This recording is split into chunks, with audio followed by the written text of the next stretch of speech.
Welcome back to Black Light History, your daily dose of births, deaths, and events in African American history, exposing the DNA blacks have left in the home we call American history.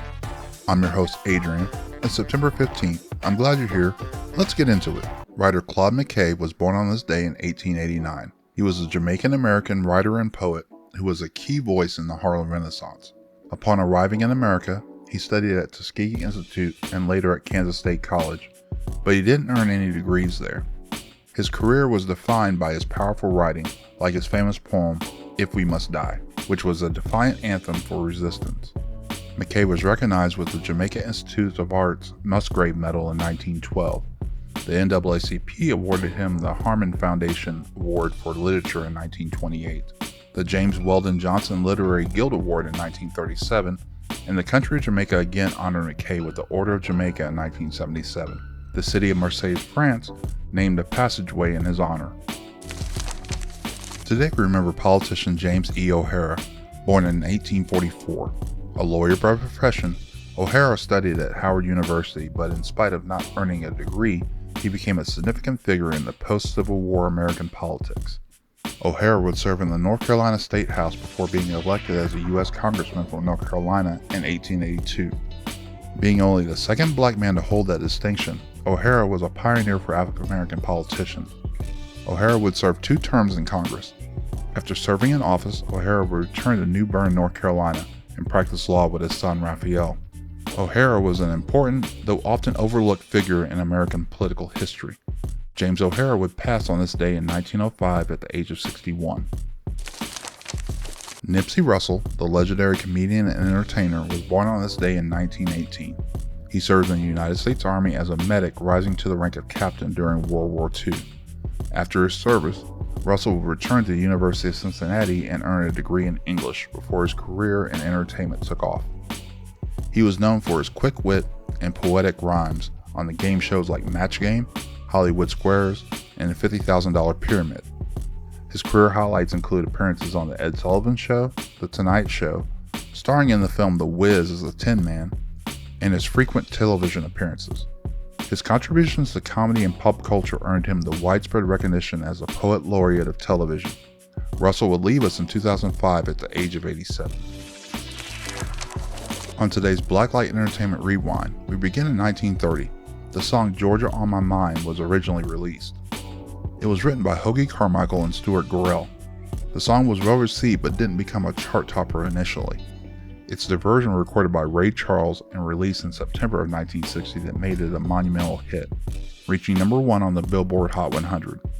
Ray Charles' rendition earned him a Grammy Award, and the song was inducted into the Grammy Hall of Fame. Rolling Stone magazine has the version ranked in the top 50 of its 500 greatest songs of all time, and it was eventually adopted as the official state song of Georgia. On this day in 1965, the show I Spy debuted. This groundbreaking show, starring Bill Cosby and Robert Culp, was the first American TV drama to feature a black actor in a leading role. It was a critical success, earning an Emmy Award for Outstanding Drama Series, and Bill Cosby received 3 consecutive Emmy Awards for his performance. The show became a top 20 hit in the Nielsen ratings, on its way to also winning a Golden Globe Award for Best Dramatic Series in 1967. On the same day as I Spy's premiere, soul music legend Otis Redding released his iconic album, Otis Blue, Otis Redding Sings Soul. It was an immediate critical success and is also considered one of the greatest albums of all time. Rolling Stone lists the album in its 500 greatest albums of all time ranking. It reached number 75 on the Billboard LPs chart, powered by the singles Respect, Satisfaction, and I've Been Loving You Too Long. In 1998, we had the re-release of the album King of the Delta Blues Singers by legendary blues artist Robert Johnson. This album compilation, which contains some of his most famous songs, became a touchstone for blues fans and musicians. It has been included in Rolling Stone's list of 500 greatest albums of all time ranking. On this day in 2009, Kid Cudi released his debut studio album Man on the Moon, End of the Day. It was met with critical acclaim and debuted at number 3 on the Billboard 200 chart. The album was nominated for a Grammy Award and is considered a highly influential album in the hip-hop alternative music genres, reaching quadruple platinum certification. The album is ranked in the 500 greatest albums of all time by Rolling Stone magazine. Finally, in 2010, the DC Comics character Aqualad was first published. This version of the character, whose real name is Jackson Hyde, was introduced in the Brightest Day comic book series, issue number 10. He was later featured in the animated series Young Justice. On this day in 1932, the body of 39-year-old Shedric Thompson was found on Rattlesnake Mountain in Fauquier County, Virginia. Thompson, a farmhand and World War I veteran who fought in France, was accused of attacking his neighbor and employers, the Baxley family. On July 17th, earlier that year, Thompson allegedly broke into the Baxley home, beat both Henry and Mamie Baxley with a club, dragged Mamie 100 yards from the house, and assaulted her. Thompson then allegedly ran and hid in the mountains. Large hunting parties were assembled to look for him, but to no avail. After several days of searching, the case went cold. On September 15th, Thompson's decaying body would be found hanging from a tree by a farmer. A large mob began mutilating and burning the body. When the sheriff arrived, a pistol was put to his ribs and he was told to let it burn.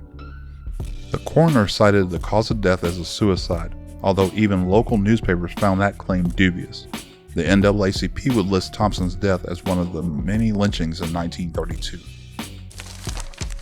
Happy 78th birthday to the man who was about to go one-on-one with The Undertaker, wrestling legend Teddy Long. Teddy began as a referee, then became a professional wrestling manager and on-screen personality. He was a longtime fixture in the WWE, serving as a general manager of SmackDown for 6 years. His most notable recognition is his induction into the WWE Hall of Fame in 2017. Happy 68th birthday to Leroy Irving. The fantastic cornerback was a standout two-time All-Big 8 selection at the University of Kansas before being drafted in the third round by the Los Angeles Rams. He was a four-time All-Pro selection and a two-time Pro Bowler. Irving is a member of the Los Angeles Rams' 40th anniversary team. On September 15, 1963, the air was thick with the fight for civil rights, and the 16th Street Baptist Church in Birmingham, Alabama was the very heart of it all. It wasn't just a church. It was a sanctuary and a meeting place where activists, young and old, gathered to organize and find strength. This particular morning was special. It was Youth Day. 4 young girls, Addie Mae Collins, Cynthia Wesley, Carol Robertson, and Denise McNair, were in the church basement, excited and getting ready for the service.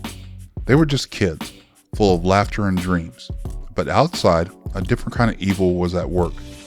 Members of the Ku Klux Klan had planted a bomb, a hateful act meant to terrorize the community and crush the spirit of the civil rights movement. At 10:22 a.m., the unthinkable happened.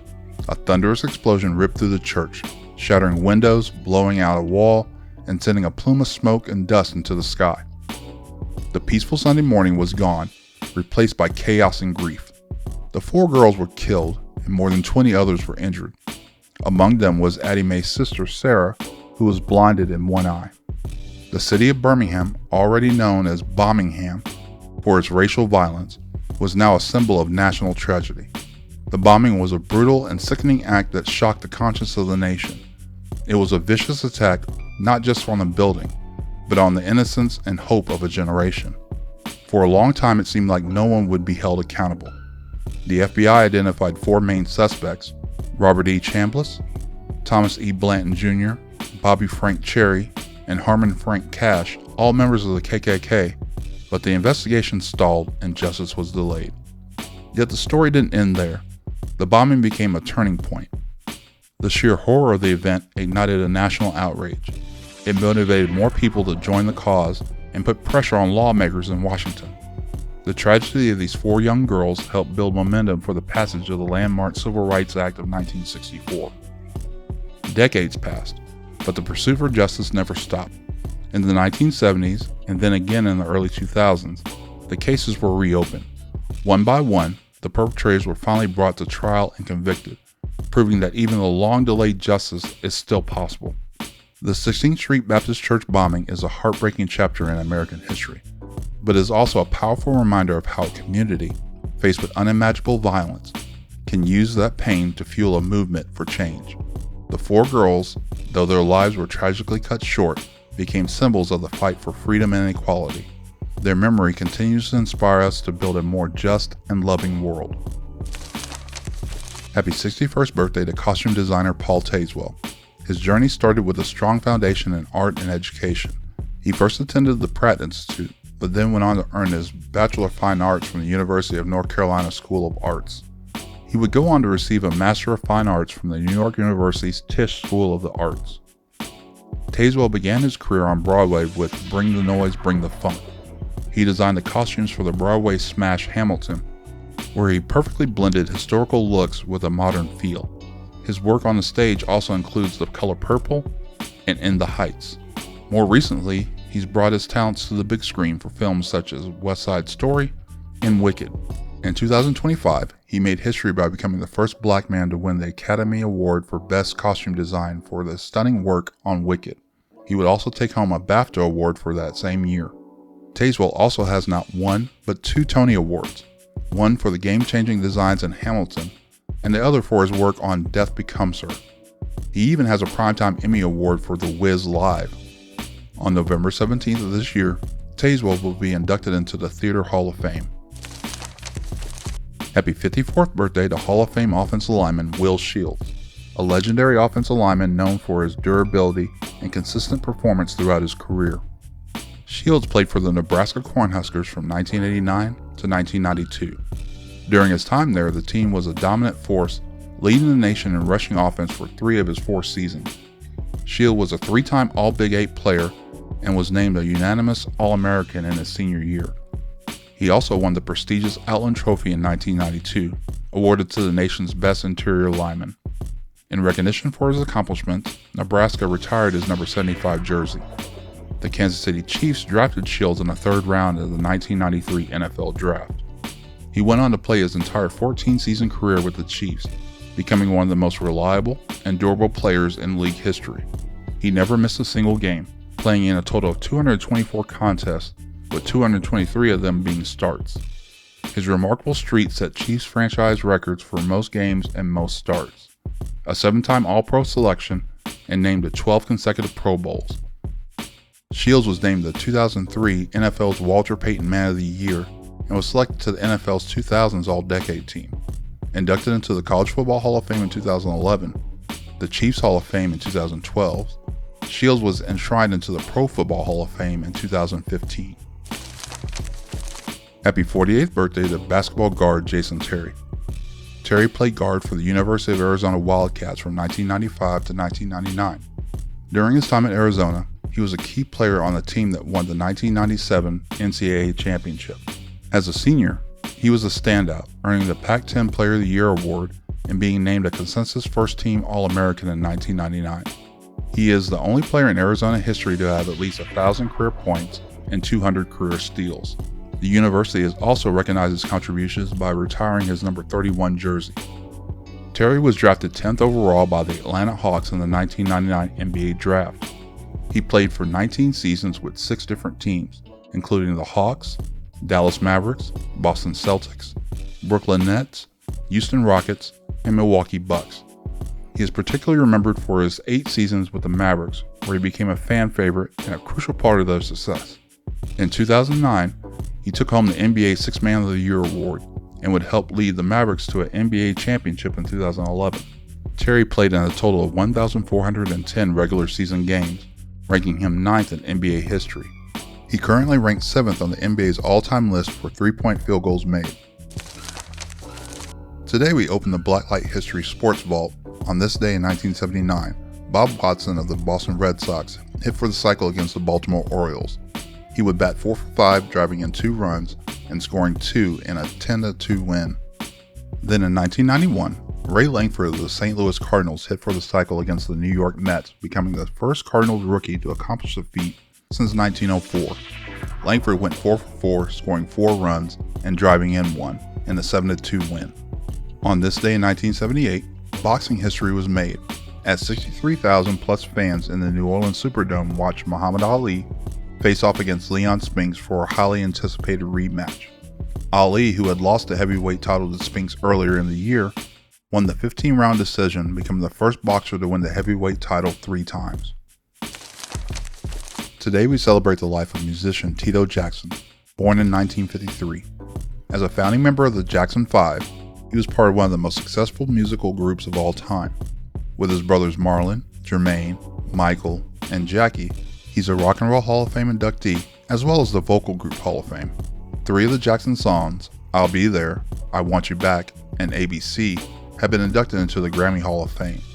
As a group, the Jacksons won 4 NAACP Image Awards, and as a solo blues artist, Tito was nominated for 3 Grammy Awards.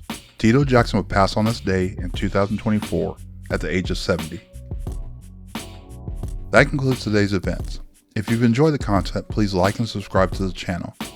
If you check out the playlist for the week, I've not only included this week's episodes, but extra music videos, trailers, and documentaries to help supplement the things we talk about.